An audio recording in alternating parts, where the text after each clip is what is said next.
All right, let's dive right into this explainer and unpack one of the absolute most vivid, high-stakes origin stories you'll find in ancient texts, the descent of the sky river Ganga.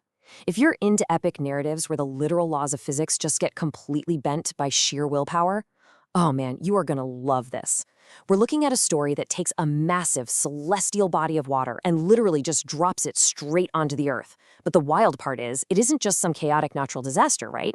It's actually this deeply personal, carefully orchestrated mission driven by duty and divine intervention. So let's just jump right into the middle of the dramatic tension here. We've got this incredibly powerful declaration where the blessed god Shiva is making a divine pact with the king Bhagiratha. And you know what's really fascinating about his phrasing here?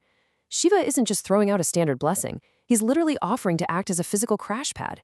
He agrees to sustain the river of the gods because, well, think about it, a river falling straight down from the sky would just absolutely shatter the earth. It sets up this massive, seemingly impossible problem. How do you catch a falling ocean? And then it immediately hits us with the ultimate cosmic solution. Section 1. The Divine Agreement. Let's look at exactly how these massive stakes are set up before the physical chaos actually begins. To prepare for this completely unprecedented event, Siva doesn't just, stand there with open arms. No, he actually gathers his formidable attendants at the snowy mountain. And definitely take note of this detail from the text. These attendants are described as having an awful mien, and they're carrying these uplifted weapons of diverse forms. I mean, why on earth do you need weapons to catch a river, right? It just brilliantly illustrates the sheer, terrifying violence of what's about to go down. This isn't some gentle afternoon rain shower. We're talking about a celestial body violently crashing down from the third region of the world. Siva is literally gearing up for a physical battle against the elements to sustain it. Section 2. A leap from the sky. Let's see how things escalate from all that intense preparation straight to the inciting incident. The narrative here accelerates so incredibly fast across 4 distinct phases.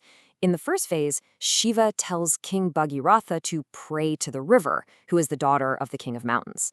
Then, phase 2, the king becomes deeply devout in his heart and focuses all his thoughts entirely on Ganga. And then, boom, phase 3 hits. The text makes a point to note that the pure, divine river comes down all of a sudden from the sky. There's no slow buildup, no warning drops. Bhagiratha's devotion essentially just pulls the trigger. And this sudden leap instantly draws a massive cosmic audience in our 4th phase. It pulls in gods, mighty saints, and celestial beings like Gandharvas and Yakshas. Basically, everyone assembles just to watch this absolutely impossible event unfold. Section 3. The river's wild journey. We've officially reached the climax of the descent. Let's see how the source material describes this impact. Okay, so the source material uses some truly brilliant show-don't-tell poetic imagery here as this thing hits. Just try to picture this for a second. A massive river plummeting from the sky, and it is absolutely teeming with fishes and sharks, like sharks falling from the sky. It is such a surreal, terrifying image. As she falls, she separates out into 3 massive streams. The text describes her water as being bestrewn with these piles of froth that look like rows of white ganders or geese. But here's my absolute favorite part of the description. She moves crookedly. She's tortuous in her movement, stumbling around, covered in foam, moving forward like a woman drunk. Add in the loud roars of her waters, and you get this incredibly violent, dizzying, totally unstoppable force just crashing down onto the earth. But then, the tone just completely shifts. This chaotic, roaring, shark-infested river hits the surface of the earth and suddenly becomes totally grounded and purposeful. Speaking directly to Bhagiratha, she asks him to show her the path. She fully acknowledges that she made this tremendous, violent journey entirely for his sake.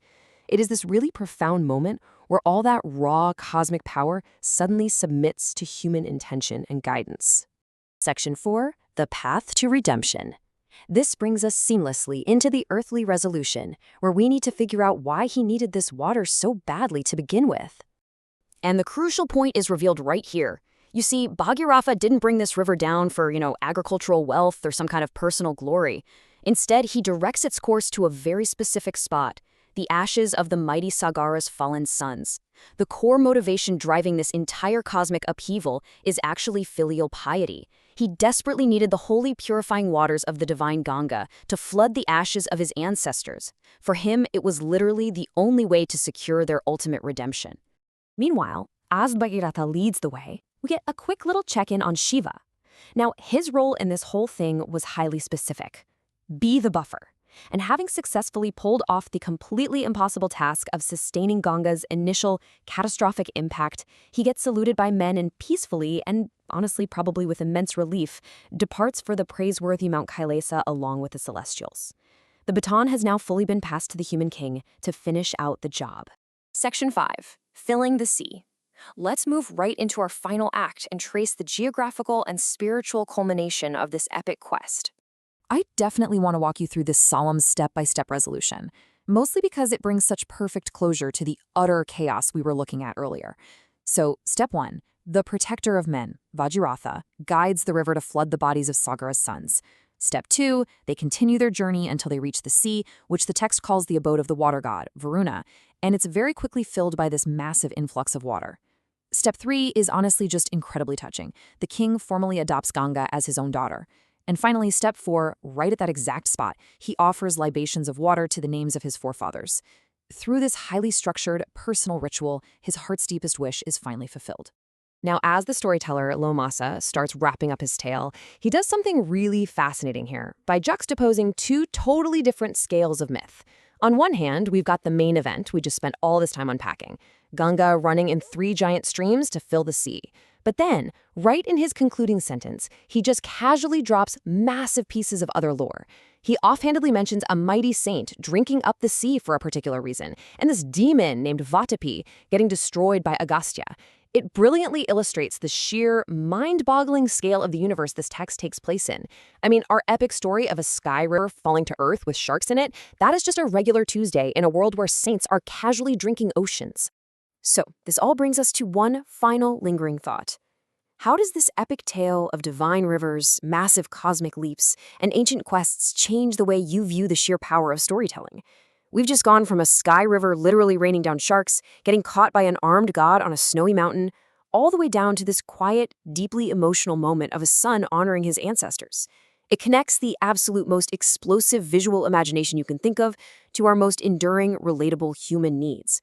Take a moment to just reflect on how these ancient narratives still manage to leave us completely breathless today. Thank you so much for joining me on this explainer, and keep exploring.